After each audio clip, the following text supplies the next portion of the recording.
మీరు కూడా ఈరోజు ఆలోచన రహితంగా కేవలం టెక్నికల్గా మాట్లాడేసి తప్పించుకొని అసలు లోనే తీసుకోలేదని చెప్పి మీరు మరి ప్రజానీకానికి ఒక మంత్రిగా చెప్పడం నిజంగా ఇది బాధాకరం.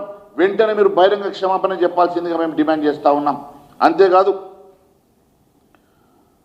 టీజేఐసీ అప్పులు తీర్చడం, దాంతోపాటు కమిషన్ల కోసం భూములు విక్రయించేందుకు తెగించి చెప్తా ఉన్నారు కదా. ఏ భూములు అయితే తాకట్టు పెట్టి ఆ అప్పు కట్టలేని పరిస్థితుల్లో అదే భూమిని మేము అమ్మేస్తామని చెప్తా ఉన్నారు కదా. మీకు మరి తాకట్టే పెట్టినప్పుడు ఆ భూముల్ని ఎందుకు అమ్మాల్సి వస్తున్నది? ఆ భూముల్ని అమ్ముకోవడానికి అవసరం ఉన్నటువంటి నిబంధన ఎందుకు పెట్టుకోవాల్సి వచ్చింది? అంతేకాకుండా బోర్డు స్టాండింగ్ ఆర్డర్స్ BSO 24 నిబంధన మేరకు మార్కెట్ విలువ ఎకరానికి 75 కోట్లని బదలాయించినట్టు చెప్పారు కదా. ఒక ఎకరానికి 75 కోట్లని బదలాయించినప్పుడు మీరు మెన్షన్ చేసింది ఆ తర్వాత నవంబర్ 2024లో ఆ భూమి ధర కేవలం 52 కోట్లే అని చెప్పి ఓ కన్సల్టెన్సీ నుంచి రిపోర్ట్ తెప్పించుకున్నారు. మరి ఆ కన్సల్టెన్సీ ప్రభుత్వ అధికార ఉత్తర్వులో ఎకరానికి 75 కోట్ల నిర్ధారించిన తర్వాత ఈ పరేష్ రావు పన్సేరావు PNP అసోసియేట్స్ వాల్యుయేషన్ సంస్థ ఎకరానికి దాన్ని 52,000 కుదించడం వెనుక ఉన్నటువంటి మతలబ్ ఏంది అంటే 75 కోట్లను కేవలం 4 నెలల లోపల ఎకరానికి 24 కోట్ల రూపాయలు ఎలా తగ్గింది? మరి 5 నెలల్లో ఎకరానికి 24,000 కోట్లు ఏ రకంగా తగ్గింది అంటే 400 ఎకరాలకి దాదాపుగా 1000 కోట్ల రూపాయలు.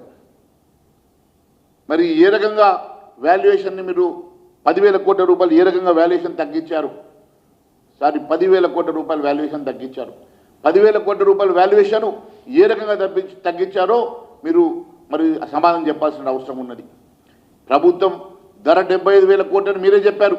అదే ధరను 52 కోట్ల రూపాయలని మళ్ళీ మీరే ఒక కన్సల్టెన్సీ ద్వారా దాన్ని తగ్గించారు. ఆ తగ్గించడం మతలబ్ ఏంది? దాని వెనుక ఉన్నటువంటి చీకటి ఒప్పందం ఏంది? దీని ద్వారా ఈ తక్కువ ధరకి ఈ భూమిని ఎవరికి కేటాయించాలని ఎవరికి అమ్మాలని చెప్పి చూస్తూ ఉన్నారో మీరు మరి ప్రజానీకానికి సమాధానం చెప్పాల్సిన అవసరం ఉందని చెప్పి తెలియజేస్తా ఉన్నాను. అంతేకాదు గత 18 రోజులుగా ముఖ్యమంత్రి గారు కూడా దీని మీద స్పందిస్తలేరు. గతంలో ఇదే ముఖ్యమంత్రి గారు అసెంబ్లీ సాక్షిగా మార్చి 26వ తారీఖు రోజు మాట్లాడారు. గుంట నక్కలు ఉన్నాయన్నారు. మరి గుంట నక్కలు ఎవరో చెప్పలేదు. దేనికోసం ఆ గుంట నక్కలు ఎదురు చూస్తున్నాయో చెప్పలేదు. కానీ మార్చి 26 తర్వాత ఏళ్ళటి వరకు ముఖ్యమంత్రి గారు కూడా ఇన్ని వేల కోట్ల రూపాయల ఆస్తి విక్రయ అంశంలో ఎందుకు మాట్లాడతలేరో మరి ప్రజలు ప్రశ్నిస్తున్నారు. ఈరోజు ప్రభుత్వ భూమికి సంబంధించిన ప్రభుత్వ ఆస్తికి సంబంధించిన 40,000 కోట్ల రూపాయల ఆస్తికి సంబంధించినటువంటి అంశంలో ఇప్పటి వరకు ముఖ్యమంత్రి గారు స్పందించకపోవడం వెనుక కారణాలు ఏందని అడుగుతా ఉన్నాను. కేవలం టీఆర్ఎస్ వాళ్ళు ఇప్పటివరకు ఈ అంశం మీద మాట్లాడలేదు. భారతీయ జనతా పార్టీ అంశాన్ని బయటకు తీసినప్పుడు భారతీయ జనతా పార్టీ నాయకులను అరెస్ట్ చేసి మీరు నిర్బంధించారు తప్ప టీఆర్ఎస్ వాళ్ళని నిర్బంధించలేదు. టీఆర్ఎస్ వాళ్ళు ఇప్పటివరకు మాట్లాడలేదు. కేవలం టీఆర్ఎస్ వాళ్ళు బట్టగాల్చి మీద వేయడానికి ఒక ఎంపీ ఉన్నాడు అంటాడు. ఎంపీ ఎవరో చెప్పడు. 48 గంటల్లో ఆ ఎంపీ పేరు బయట పెడతాడు. ఈ రోజు వరకు ఆ ఎంపీ పేరు బయట పెట్టలేదు. కేవలం బట్టగాల్చి మీదేసి భారతీయ జనతా పార్టీ బదనాం చేసే ప్రయత్నం వాళ్ళు చేస్తూ ఉన్నారు. దీని వెనుక మీ మద్రాస్ చీకటి ఒప్పందమే. మద్రాసులో మీకున్నటువంటి మీ ఇద్దరి కలయిక, మీ ఇద్దరి ఒప్పందం వెనుక ఇద్దరు కలిసి ఒక నాటకం ఆడే విధంగా కేవలం భారతీయ జనతా పార్టీని అటాక్ చేసి భారతీయ జనతా పార్టీని బదనాం చేసే ప్రయత్నమే చేస్తూ ఉన్నారు తప్ప నిజంగా కూడా టీఆర్ఎస్ పార్టీకి చిత్తశుద్ధి ఉంటే వాస్తవాలు మరి బయట పెట్టాలి. అంతేకాకుండా మరి 10 కోట్ల రూపాయలు గతంలో టీఆర్ఎస్ ప్రభుత్వం ఇచ్చింది. ఏ పని లేకుండా ఏ పని చేయించుకోకుండా 10 కోట్ల రూపాయలు ఇదే మాదిరిగా ఇచ్చిందని చెప్పి శ్రీధర్ బాబు గారు 10 కోట్ల రూపాయలు ఎందుకు రికవర్ చేయలేదు? 10 కోట్లు అప్పనంగా ఇస్తే ఎందుకు కేసులు పెట్టలేదు?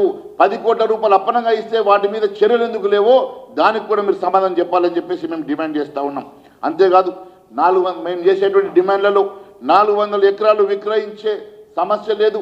దాన్ని విక్రయించకుండా ఆ 400 ఎకరాల భూమిని వెంటనే HUకి ట్రాన్స్ఫర్ చేయాలని, అంతేకాకుండా ఆ భూమిలో ఈకో పార్కు నిర్మాణం చేయాలని ఖచ్చితంగా టీజీఐఎస్సికి బదలాయించినటువంటి భూమిని వెనక్కి ప్రభుత్వం యూనివర్సిటీకి అప్పచెప్పి అక్కడ మరి ఈకో పార్క్ నిర్మాణం చేయడమే కాకుండా దానికోసం ప్రత్యేక నిధులు కేటాయించాల్సిందిగా మేము డిమాండ్ చేస్తూ ఉన్నాం. అక్కడ ఉన్నటువంటి జీవరాశుల్ని అక్కడ ఉన్నటువంటి అడవిని మరి ప్రొటెక్ట్ చేయాల్సిందిగా మేము డిమాండ్ చేస్తూ ఉన్నాం. ఈ భూములే కాదు, ఈ రాష్ట్రానికి చెందినటువంటి ఏ ఒక్క భూమి అమ్మడానికి వీల్లేదు. ఏ ఒక్క భూమి అమ్మే ప్రయత్నం చేసినా మేము ప్రజల పక్షాన నిలబడతాం, ప్రజల పక్షాన పోరాటం చేస్తాం. ఖచ్చితంగా ఈ రాష్ట్ర ఆస్తుని కాపాడడానికి భారతీయ జనతా పార్టీ మరి ఈ రాష్ట్ర ప్రజల పక్షాన మేము మరి వారి వెంట ఉంటాం. ఖచ్చితంగా ఈ భూముల అమ్మకం చేసి మీరు ఒక ప్రభుత్వాన్ని ఒక రియల్ ఎస్టేట్ సంస్థగా మార్చడం భారతీయ జనతా పార్టీ చూస్తూ ఊరుకోదన్న సంగతి మేము తెలియజేస్తా ఉన్నాం. పిఎన్పి కంపెనీ, ఆ కంపెనీ పేరు పరీష్ రావు Panneerao associates. Paresh Rao Panneerao and associates అనే కంపెనీ 75 కోట్ల రూపాయలు ఎకరానికి వాల్యుయేషన్ ఇచ్చినటువంటి భూముల్ని 52 కోట్లే అని చెప్పేసి వాల్యుయేషన్ తగ్గించి ఎకరానికి 23 కోట్ల రూపాయలు ఎకరానికి 23 కోట్ల రూపాయలు ఎకరానికి తగ్గించడం ద్వారా దాదాపు 400 ఎకరాల భూమికి దాదాపుగా 900 నుంచి 1000 కోట్ల రూపాయల వాల్యుయేషన్, 9000 నుంచి 10,000 కోట్ల రూపాయల వాల్యుయేషన్ తగ్గించి దాని వెనుక మతలవేయింది.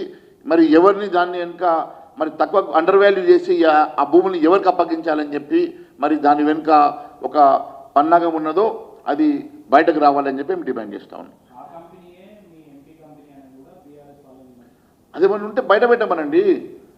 ఆ కంపెనీ ఇప్పటి కంపెనీ కాదు, ఓల్డ్ కంపెనీ కదా. మరి ఆ కంపెనీ ఎలా వచ్చింది, వాల్యుయేషన్ ఎందుకు తగ్గించిందో అది మరి దాన్నే కదా బయట పెట్టమని. లేదంటే ఎంక్వైరీకి ఇవ్వండి, మేము సిబిఐ ఎంక్వైరీకి ఇవ్వడానికి సిద్ధంగా ఉన్నాం. ప్రభుత్వం ఒకవేళ సిబిఐ ఎంక్వైరీకి ఇస్తుందా ఇవ్వమనండి, మేము దాని మీద సిబిఐ ఎంక్వైరీ చేయించడానికి మేము సిద్ధంగా ఉన్నాం. మేము చాలా స్పష్టంగా 2 విషయాలు చెప్తా ఉన్నాం.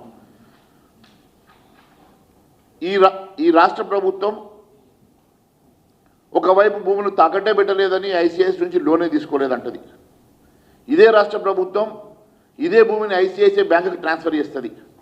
ఐసిఐసిఐ బ్యాంకు ఒక ప్రైవేట్ సంస్థకి, ఆ ప్రైవేట్ సంస్థకి బీకాన్ ట్రస్ట్షిప్ లిమిటెడ్ని ట్రస్టీగా నిలిచి బాండ్ రిలీజ్ చేస్తుంది. ఆ బాండ్లను అమ్మడం ద్వారా ఐసిఐసిఐ బ్యాంక్ లోన్ ఇస్తుంది. అంటే త్రైపాక్షిక ఒప్పందం ద్వారా ఈ భూముల్ని పెట్టి వీళ్ళు లోన్ తీసుకొని మేము లోనే తీసుకోలేదని చెప్పడం ఎంతవరకు సమంజసం? రేపు ఒకవేళ ఈ డబ్బులు ప్రభుత్వం కట్టని పక్షంలో ఇవే భూములు అమ్ముతామని చెప్పి ప్రభుత్వ భూములు అమ్ముతామని చెప్పినప్పుడు ఇది ప్రభుత్వ ఆస్తి, ప్రభుత్వ లోన్ అవుతుందా కాదా? అంటే ఎన్ని రకాలుగా వీళ్ళు మభ్యపెట్టి మాయ చేసే ప్రయత్నం చేస్తూ ఉన్నారో ప్రజలు ఒకసారి గమనించాలని తెలియజేస్తా ఉన్నాను.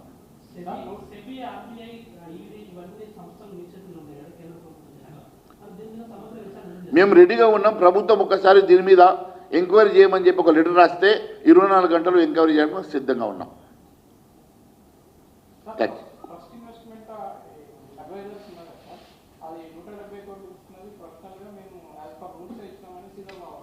ఎట్లా రూల్స్ ఇస్తారు?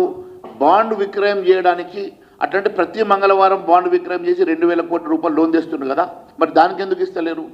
ఇది ఎక్కడ ఉన్నదా? లోన్ తెచ్చుకోవడానికి 170 కోట్ల రూపాయలు ప్రభుత్వ ధనం అనుకుంటున్నారా లేకుంటే ఇంకేమనుకుంటున్నారు? ఇది ప్రైవేట్ కంపెనీ ఇది ఎట్లా ఇచ్చారు? ఇంట్రెస్ట్ రేట్ ఎంత కాదండి, ప్రభుత్వం గతంలో 6%, 7% కూడా ఇంట్రెస్ట్ తెచ్చుకుంది. ఈరోజు మేము 9%, వాళ్ళు 10% తెచ్చుకున్నాం కాబట్టి మేము 9% తెచ్చుకున్నామని చెప్పడం కాదు. మీరు ప్రభుత్వం లోన్ తీసుకోవడానికి బాండ్ నమ్మడం కోసము మీరు ఈ రకంగా ప్రభుత్వ ధనాన్ని 170 కోట్ల రూపాయలని మీరు లంచం అంటారా, ఫీజు అంటారా, పేరేమన్నా పెట్టుకోండి, కానీ ప్రభుత్వ ధనాన్ని ఎందుకు ఇచ్చారు? ఈరోజు లోన్ తీసుకోవడానికి 170 కోట్ల రూపాయలు మీరు ఇవ్వాల్సిన అవసరం ఏమున్నది? గతంలో ఎన్నడూ లేని విధంగా బాండ్ల విక్రయం కోసం మరి గతంలో కూడా ఇప్పటివరకు మనం 1,60,000 కోట్లు కూడా లోన్ తెచ్చారు కదా. మరి 1,60,000 కోట్ల రూపాయలు లోన్ తెచ్చిన దాంట్లో ఈ రకంగా తీసుకొచ్చారా? ఈ రకంగా వాటికి కూడా ప్రొఫెషనల్ ఫీజు కట్టారా? మరి దీనికోసం ఎందుకు ప్రొఫెషనల్ ఫీజు కట్టాల్సి వచ్చిందో తెలియజేయాలి. Thank you.